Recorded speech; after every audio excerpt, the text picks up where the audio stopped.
And so, witchcraft has really suppressed many lives. It has really deteriorated many people who are very brilliant, very bright, very sharp, very intellectual, very able, very full of potentials and capacities. Witchcraft has really suppressed, and this majorly works. It's a very common thing in African countries, in Africa. And many a times people use witchcraft to suppress other people, to retrogress other people, to fight the excellence of other people. Many people really today use witchcraft to cause others feel affected, to cause others to feel thwarted, and many people today really use witchcraft to make others feel like they are not going to make it. They are not born for it. Their standards are so low. Their standards cannot sum up to anything. And so witchcraft has really affected very many lives today. But now listen to what God says in Deuteronomy chapter 7 from verse number 1. But the key point I want you to get is in verse 5. The Bible says, when the Lord your God brings you to the land that you are going to occupy and forces out many nations before you, Hittites, Girgashites, Amorites, Canaanites, Perizzites, Hivites, and Jebusites, 7 nations, more numerous and powerful than you. And he delivers them over to you, and you attack them. You must utterly annihilate them. Make no treaty with them, and show them no mercy. The moment you make treaty and diplomacy to anything to do with witchcraft, it shackles you. It ties you. It holds you. The moment you make a covenant with anything to do with witchcraft, it deprives you of your freedom. Your initial position and place, it deprives you, because you have already made an agreement. It's a deity. It's an antidote. You've already made a covenant, a link, a connection together with them. So God tells them to don't have any mercy to them. Verse 3, you must not intermarry with them. Do not give your daughters to their sons, or take their daughters for your sons, for they will turn your sons away from me to worship other gods. Then, to mean anyone who worships, who commits to witchcraft, worships idols and other gods, then the anger of the Lord will erupt against you, and you will quickly destroy. Now verse 5, listen to verse 5. The Bible says, instead, this is what you must do. You must tear down their altars, shatter their sacred pillars, cut down their sacred Asherah poles, and burn up the idols. Witchcraft operates on altars. Whenever witchcraft wants to really operate in an individual's life, they erect their altar in that place. And as we all know, altars are places of sacrifice. Sacrifices are made on altars.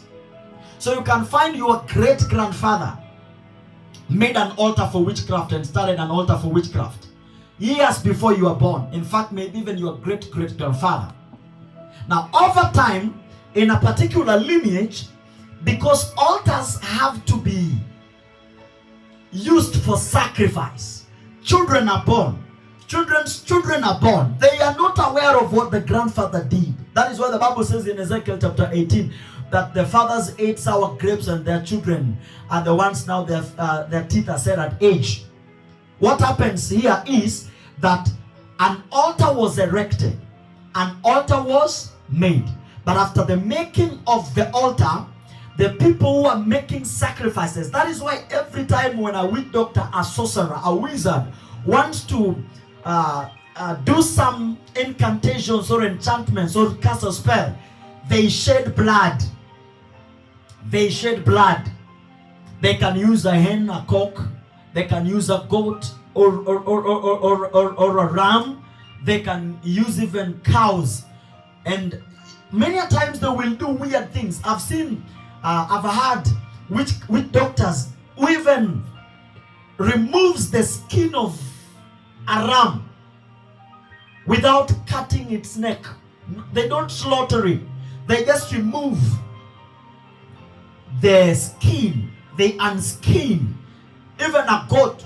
So the goat cries, the goat cries, the goat cries, it cries because they are trying to take away the skin. But as they do this, they haven't killed it. So they want it to cry. Then they say that they prepare some charm work and begin incantations. They say, whoever they are killing, whoever they are inflicting pain to, will cry the way this goat is going to cry until it dies.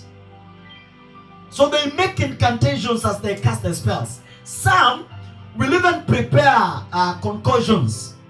They will prepare some, fluids and liquids, some concoctions, and go and pour on the roadside where people pass. Then they say, or they tell a sick person to take shower. Then they use the same shower, they add some charms, then they go pour it along the roadside where people pass. Then they say, whoever will pass first will contract the disease. So the disease will move from whichever person they're curing to the person that will pass. And these things work because they manipulate the spiritual domains to do evil things.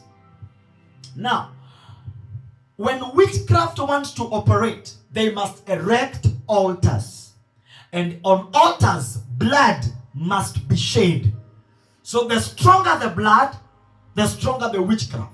Some use witchcraft made by the human blood. Some give their children for sacrifices for witchcraft. Some make wealth by virtue of witchcraft, but by shedding blood of their own relatives. So you get into a home, you find babies who are like maimed. A baby who is maimed. The brain is not complete. Their sobriety has been derailed and curtailed. Their intelligentsia has been debased. Witchcraft. So someone is so wealthy, but they have placed a room to keep their, debased baby. Witchcraft is bad, it's catastrophic. So people use it even to take care of themselves.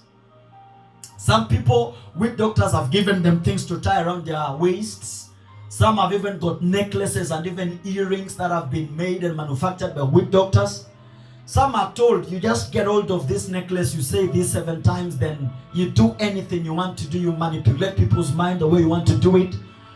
Now, witchcraft, I emphatically emphasize, operates on altars that have been erected for them. Now, on altars, I've also said blood has to be shed. And people use variety of blood based on the instructions of witch doctors, depending on the gravity of their issues, for things to be done to them. Some people are even told, you find out an old man is told, you go and at night at around midnight, go and take shower in the compound of your son. I've even seen women go to witch doctors to chase away their daughters-in-law, or to manipulate their sons to do everything that they want them to do. Altars. And they do very perverted things. Malice. You hear someone come and say, a witch doctor tells someone, if you want this to happen to you,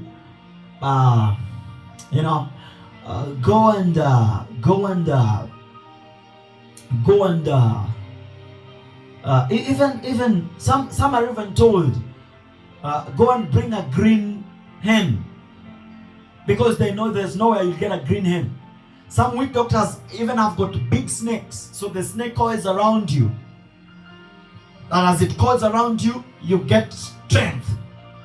Some, I don't want to say where, but some even put people who want power. They are being subjected into a tank, and the tank is subjected into fire full of water. So they are burnt inside the tanks as the water boils. So they are told, now that you are a thug, even if you are shot, you will not die. You will do your thuggery activities, nobody will notice you, because we have boiled you in hot water. You can go to a bank and transact a robbery deal, but nobody will catch up with you. different things. Witchcraft entails so many things that I just don't have time to explain now. But you will find, even if there is a witchcraft which was carried out in a particular home years before, on altars, blood has to be shed. Altars are maintained with sacrifices. And so when an altar of witchcraft was erected in a particular home and sacrifices are not